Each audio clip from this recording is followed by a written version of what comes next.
Madame, mademoiselle, monsieur, bonjour. C'est aujourd'hui le mercredi 5 janvier 2022.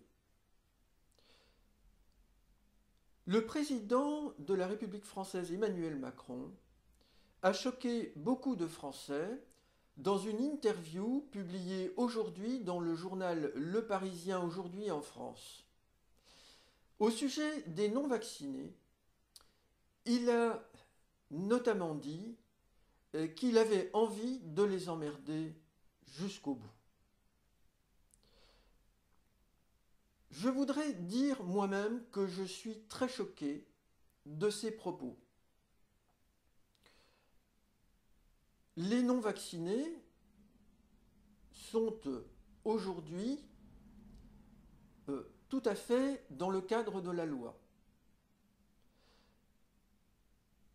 On ne voit pas de raison pour laquelle le président de la République tiendrait des propos injurieux vis-à-vis de personnes qui sont dans le cadre de la loi. Le point de vue du président de la République française est que ces personnes posent problème. Personnellement, je peux comprendre un tel sentiment, mais mon analyse de la situation actuelle n'est pas la même que la sienne. Pour de multiples raisons. La pandémie de Covid-19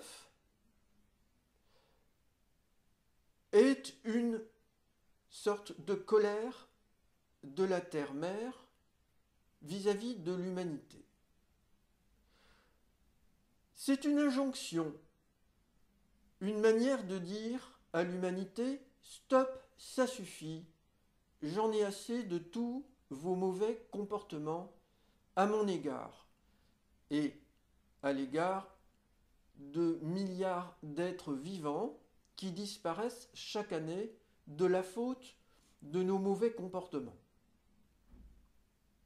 La nature a parfaitement le droit de se défendre. Je pense sincèrement que c'est ce qu'elle fait ici. Et cette défense, elle ne menace pas de disparition l'humanité. Elle la réfrène dans ses élans, mus par des désirs profondément égoïstes et de toujours plus de consommation, de toujours plus d'acquisition de biens matériels, de toujours plus d'épuisement des ressources, de toujours plus d'altération profonde de l'environnement, et en particulier du climat. La Terre nous réfrène, la Terre nous force à freiner. La Terre voit ce que beaucoup voient déjà, mais que la plupart ont de la peine à envisager encore, et que beaucoup ont de la peine à, réagir pour prendre les bonnes dispositions en urgence.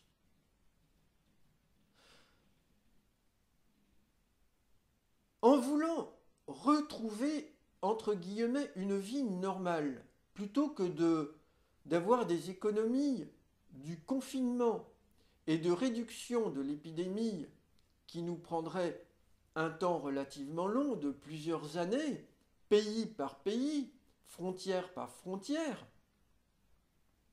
Avec la vaccination généralisée, beaucoup retrouvent certes une illusion de vie normale, mais cela a toujours un impact pour l'environnement. Sans parler du problème de la symbolique. sur lequel je vais revenir concernant les fêtes de Noël et du Nouvel An, ce sont des fêtes où mondialement une quantité de ressources et une dépense énergétique considérable est réalisée. Cela n'est pas raisonnable dans le contexte de crise environnementale que nous traversons et qui nous pose problème, nous et nos générations à venir, les petits-enfants de nos enfants. Cela nous pose problème sur des décennies et des décennies. Donc la Terre agit ici avec une certaine forme de dureté, mais de sagesse. Elle se défend, mais elle nous défend, en quelque sorte. Donc je voudrais dire à ceux qui dramatisent au sujet du Covid-19 en dissociant, je dirais, l'esprit humain de la terre-mère, qu'ils se trompent lourdement sur le sens du Covid-19. Et j'y reviendrai tout à l'heure. Concernant les droits de la personne humaine, je rappelle, selon moi, que le corps d'une personne n'appartient à personne d'autre. Il y a de rares cas où la justice, par exemple, se permet de priver quelqu'un de liberté. Mais la dignité de la personne devrait être respectée et ce n'est pas pour cela qu'il est fait propriété du corps de cette personne. Donc la privation de liberté, par exemple, n'est pas à confondre avec de l'esclavage.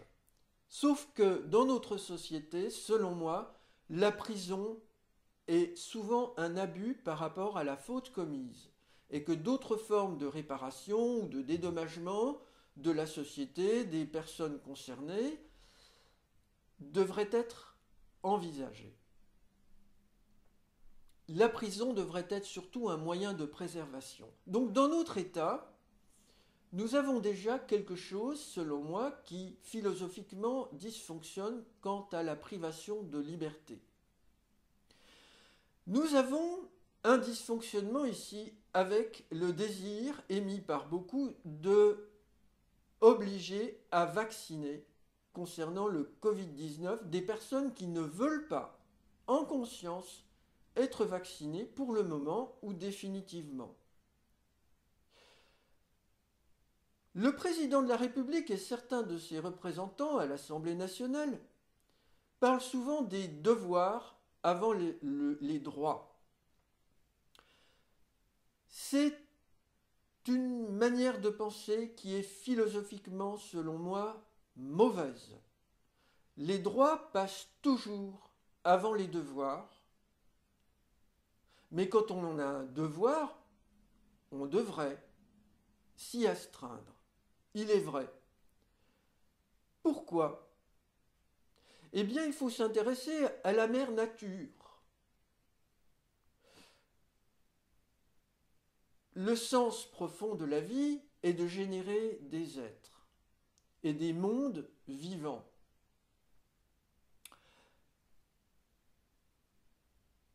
Il n'y a pas de sens de générer d'abord des devoirs pour des êtres qui sont à peine nés. Prenons l'image, par exemple, d'un enfant qui vient de naître. Sa mère le prend dans ses bras. Va-t-on décréter en tant qu'État que ce petit, là maintenant, il a d'abord des devoirs et ensuite des droits ? Il faut être vraiment très mauvais pour penser cela. Ce petit, il a des droits, on l'espère, que sa mère s'occupe bien de lui, que son père s'occupe bien de lui, que la société s'occupe bien de lui. Et pour les devoirs, on verra bien plus tard, du point de vue de notre société, je veux dire. Son instinct suffit. Donc, les droits. pour chaque personne, et heureusement, sont avant les devoirs. Alors, les tenants de la vaccination expliquent qu'une personne non vaccinée met en danger autrui. Je voudrais m'insurger contre ces fadaises. Le problème, quel est-il? Venons-en aux causes premières. C'est un virus, appelé selon moi à tort coronavirus, parce que ça rappelle la couronne, et la couronne peut évoquer les rois, j'y reviendrai après, ce n'est pas bon. Qui devient une pandémie mondiale depuis la Chine, nous dit-on, et qui cause beaucoup plus de décès qu'une grippe et des cas graves, des personnes qui souffrent durablement même des conséquences de cette maladie. C'est donc la circulation de ce virus qui pose problème.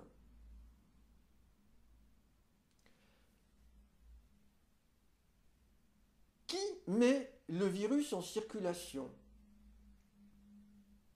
Les personnes qui ne font pas assez attention quand elles sont instruites aux gestes de protection sanitaire.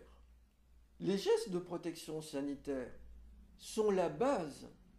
Les décisions des États pour protéger plus ou moins les peuples des introductions de virus de populations extérieures aux frontières sont responsables.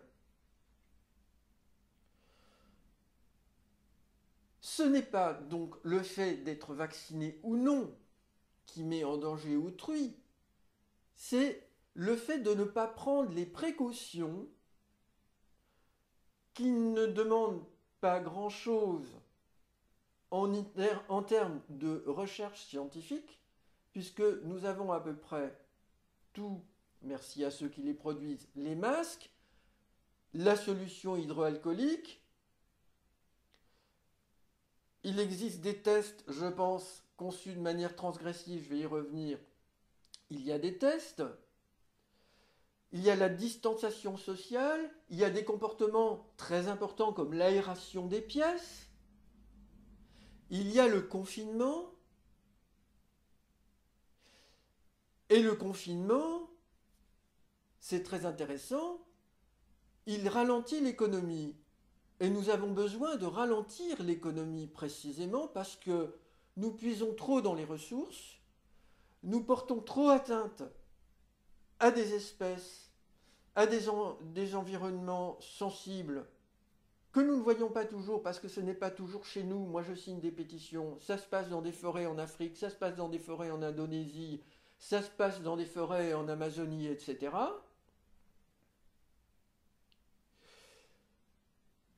Et le confinement nous protège par rapport à l'altération du climat. La Terre nous enjoint à ralentir nos économies avec le Covid-19. Si nous forçons avec la vaccination, comme nous le faisons là maintenant, généralisée, c'est une voie très transgressive qui nous place encore plus en difficulté pour l'avenir.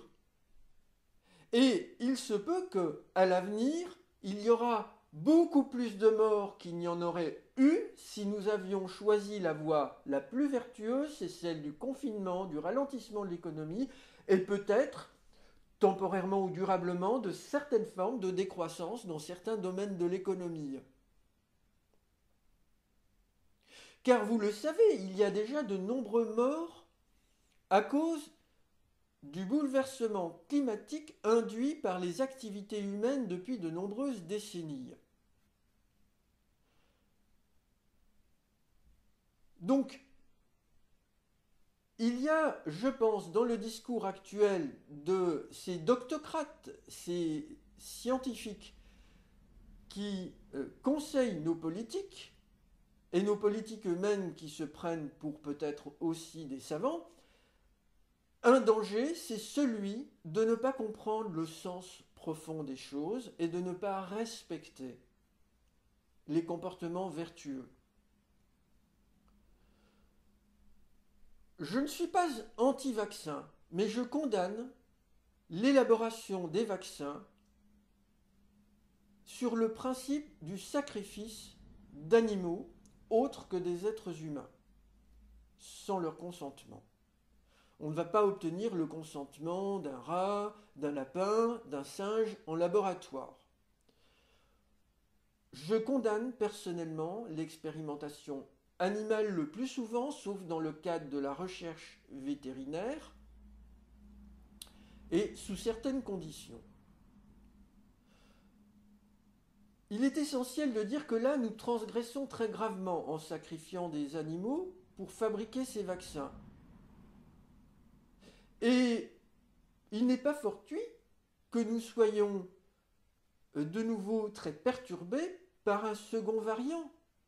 Il existe, selon moi, avec certitude, un facteur psychique qui prévaut, je dirais, concernant les événements qui nous atteignent, les événements forts, en tous les cas, de la nature. Si nous sommes vertueux vis-à-vis de la nature, elle est beaucoup plus douce avec nous. Si nous sommes transgressifs et violents vis-à-vis de la nature, elle nous répond. Et je pense que c'est ce qui se passe avec le variant Omicron. Le corps d'autrui n'appartient pas à un État.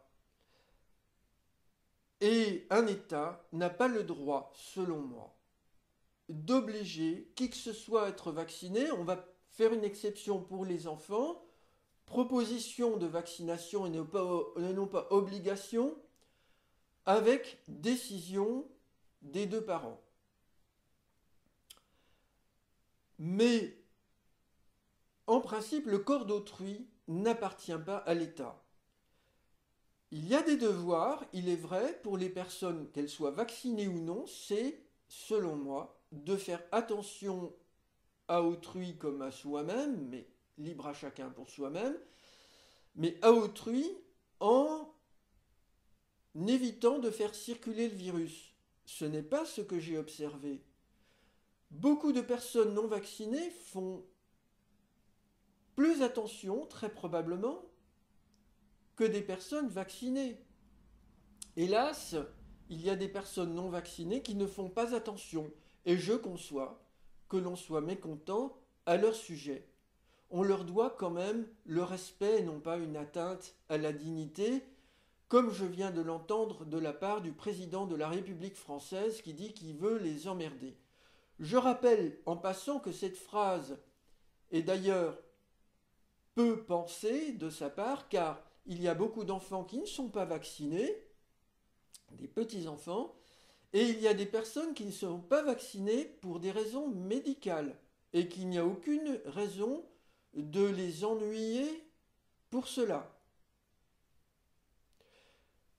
Personnellement, si la décision venait à être prise de l'obligation vaccinale de la population française, et si je venais à être harcelé par l'administration, par l'État, en raison de ma situation devenue hors la loi à ce moment-là,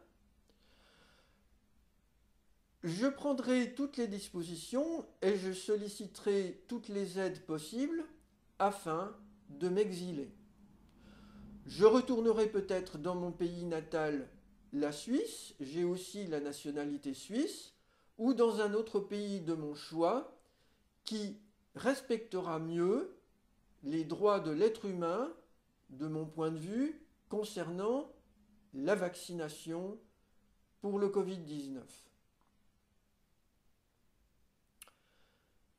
Agir médicalement, transformer le corps d'autrui, même si c'est bien fait, sans son consentement, c'est installer une doctocratie autoritaire et vouloir s'accaparer non seulement la personne humaine, mais la vie de l'Homo sapiens, de l'espèce, c'est une dérive très grave. On a là une tendance à reformater l'être humain. L'être humain devrait devenir comme la science le pense et non pas comme la vie le fait.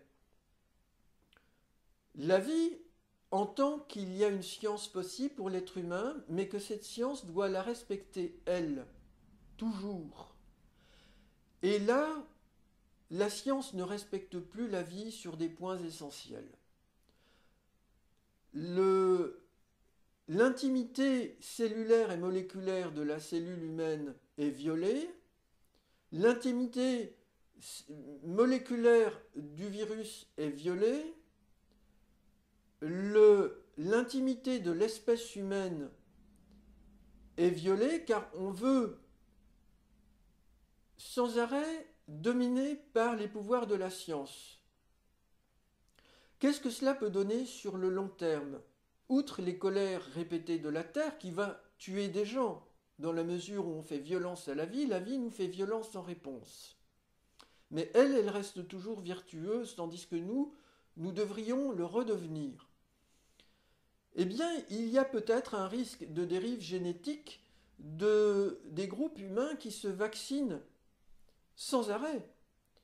Au fil des générations, la vaccination est relativement récente. Refuser à un ensemble d'individus la possibilité de vivre l'exposition à des maladies virales comme celle-là, le Covid-19, c'est prendre le risque qu'une sélection ne s'opère plus au sein de notre population. La mort fait partie de la vie, nous le savons, les scientifiques nous le disent. Il y a une sélection naturelle. Et donc nous prenons le risque d'une dérive de l'humanité avec beaucoup plus de difficultés face aux nouvelles maladies au fur et à mesure que le temps passera au fil des générations à venir. Il est donc parfaitement raisonnable d'accepter qu'au moins une partie des peuples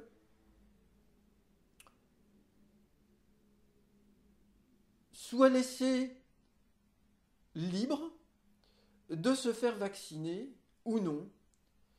Je dirais qu'il faut tout simplement que la vaccination ne soit pas obligatoire et il faut qu'une sélection naturelle puisse continuer de se faire. Alors, concernant le sens du Covid-19, personnellement, je vous ai dit, pour moi, c'est une injonction de la Terre.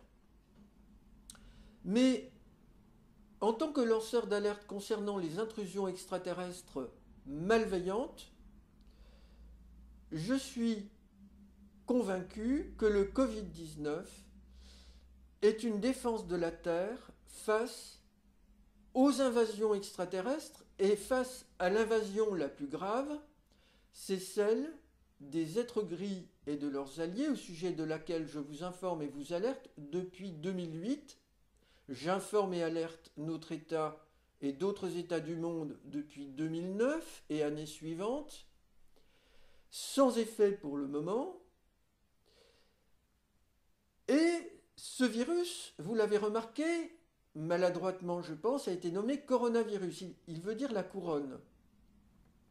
La couronne suggère le monarque ou l'empereur, et précisément l'envahisseur gris le plus dangereux se réclame du message apocalyptique, je le rappelle, le nouveau Messie des chrétiens est le roi des rois, le seigneur des seigneurs.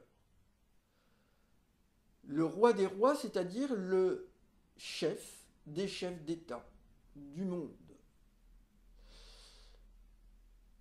La politique de propagande de ces extraterrestres est déjà très, très forte, avec leurs crop circles depuis des décennies. Ils ont réussi à influencer des centaines de milliers de personnes dans le monde.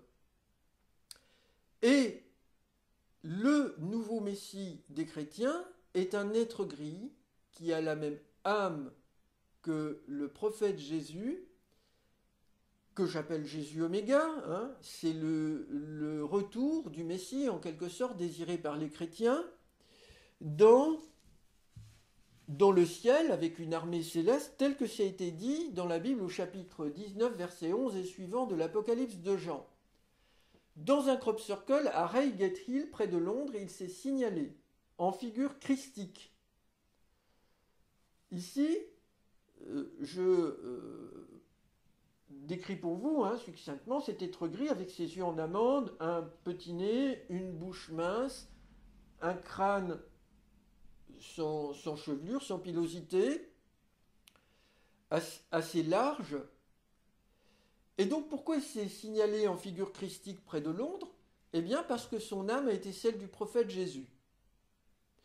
J'ai été moi-même impliqué, comme contacté par eux d'ailleurs, dans des communications utiles pour eux en 2006 et surtout en 2007, et puis j'ai laissé tomber tout ça parce que j'ai considéré, après un approfondissement spirituel, qu'il y a des choses qui ne vont pas bien dans le christianisme et que Jésus, pour moi, ne correspond pas, selon moi, à la vérité divine comme je me la suis représentée.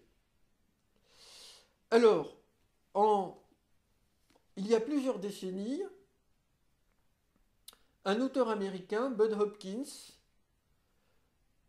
a écrit un livre rapportant de nombreux témoignages de personnes qui ont accepté de parler sous hypnose de vécus concernant des contacts ou des enlèvements par des êtres gris ou d'autres êtres extraterrestres. Mais souvent les entités décrites sont des êtres gris. Cela fait des décennies que cela existe et a été décrit aux États-Unis d'Amérique. Certaines de ces personnes vivent des atteintes de leur intimité très graves de la part des entités. Cette année, en 2021, au mois d'août, une association Contact Enlèvement lors de rencontres OVNI, le CERO France, dirigée par la présidente Myriam Belmire, a fait publier un ouvrage collectif rassemblant 19 témoignages de personnes se disant victimes, et certaines de ces personnes sont victimes des êtres gris ou victimes d'autres entités. Parmi elles, il y a deux femmes, Myriam Belmire, la présidente, et Bérangère Morisot, qui se disent victimes d'atteintes de leur appareil génital, avec retrait d'ovules. Un homme se dit, lui, témoin d'atteinte des parties génitales avec retrait de semences mâles, retrait de sperme. Il a d'abord été abordé tout petit avec une éducation qu'on lui donnait, paraissant anodine comme ça, bizarre, étrange. Et puis quand il est devenu adulte, il a subi ces atteintes très graves. Je ne peux pas vérifier tout cela. C'est à la justice de mettre en œuvre les moyens nécessaires pour investiguer et porter secours à ces victimes qui nous tendent la main avec ce livre. J'en ai parlé à M. Macron. M. Macron n'a rien dit dans le journal Le Parisien aujourd'hui en France, hier, là-dessus. M. Macron ne trouve rien de mieux que de vouloir emmerder jusqu'au bout les personnes non vaccinées.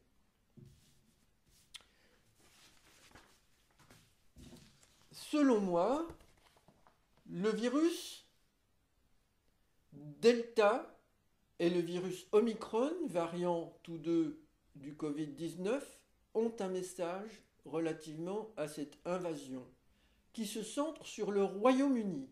Je rappelle la couronne, le Royaume-Uni. Là où nous avons fixé l'échelle du temps mondial. C'est très important cette échelle, c'est le calendrier. J'ai changé de calendrier. Je ne suis plus le calendrier chrétien. Je suis en 1837 personnellement. Alors, mondial déocrate, c'est ce que j'ai trouvé à partir des lettres delta omicron. Mondial déocrate, c'est pour théocrate, c'est une sorte de jeu de mots phonétique, c'est lui. Jésus Oméga. Monsieur Macron porte le prénom Emmanuel, qui est un autre nom donné au prophète Jésus à venir dans la Bible. Ce n'est pas par hasard. Je le pense. Je suis convaincu qu'un être humain a une âme. Et je pense que M. Macron a ici un karma, c'est-à-dire une dette d'âme à régler. La crise que nous traversons est tellement forte qu'elle a été ressentie depuis le passé, selon moi, par nos ancêtres. Et l'alphabet que nous avons construit permet de le lire. PQRS. Les piqûres. Tout de tout le monde. VWXY. Vaccin. Z. Ce à quoi nous arrivons, je ne sais pas. C'est peut-être là aujourd'hui, c'est peut-être demain. Nous sommes tout prêts. Nous avons aussi Christ. Unité. Et puis, si on passe par-dessus le T qui peut représenter aussi une croix de Jésus-Christ, le Sauveur, on a le X de Christmas, de Christ également. Y, je ne sais pas si c'est le Yahvé, le Dieu des Hébreux, qui est aussi racolé, les Hébreux sont aussi racolés par les extraterrestres pro Jésus, et puis toujours le Z ou l'oméga. L'alpha, l'oméga, le A, le Z, c'est la même chose en quelque sorte symboliquement. Donc, nous y venons. Je ne sais pas ce qui va se passer. Je vais m'efforcer de respecter autant que possible les règles sanitaires. Je ne veux pas être injurié.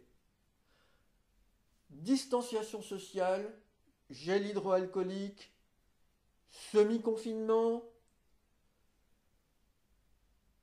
Je fais mon maximum en tant que personne non vaccinée pour faire attention non seulement à moi, non seulement aux personnes dans les hôpitaux, mais également à autrui. Et je voudrais dire que ce que je vous apporte, je le pense, par la réflexion, l'analyse, vaut bien mieux qu'une injure présidentielle pour notre préservation collective.